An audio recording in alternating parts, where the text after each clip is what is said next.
Okay, so I'm here with Jennifer Keesmaat, who's the Chief Urban Planner for the City of Toronto in Canada.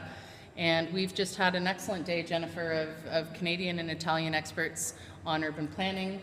We've had people from various cities throughout Italy, as well as Toronto, Guelph, and other Canadian representatives talking about the concept of smart cities. And I just, to start, want to get your thoughts on the day itself and see what your takeaways were or your key thoughts. Well, I thought it was a brilliant day, so compliments to the embassy.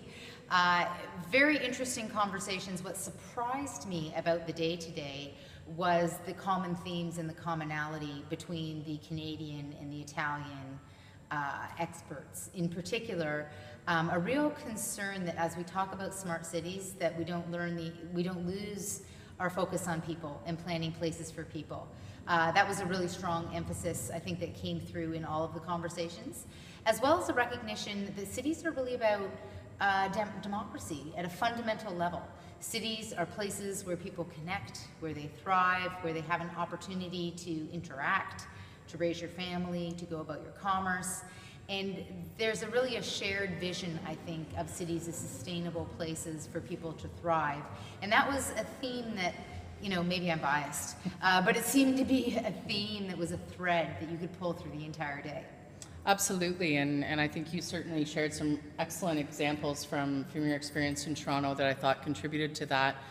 I noticed that your own blog as Chief Planner for Toronto is called Own Your City, and you had some pretty empowering words and challenges, quite frankly, at the end of the day on the role. We had done a 2030, imagine what your smart city would be like, or your city, and you challenge citizens. You sort of put a call out to say that it's your role as a citizen to participate just as much as it's your role to ensure that you have a vision for a city. And I just wanted to see from an Own Your City what that means to you as a chief planner, as your vision, but also for the role of citizens. Well, you know, the question that was asked at the end of the day was really about if we have smart cities of this future, doesn't this mean we'll all be unemployed? There'll be nothing to do. The city will run itself. And I don't buy into that vision at all, in part because the challenges we face are becoming increasingly complex.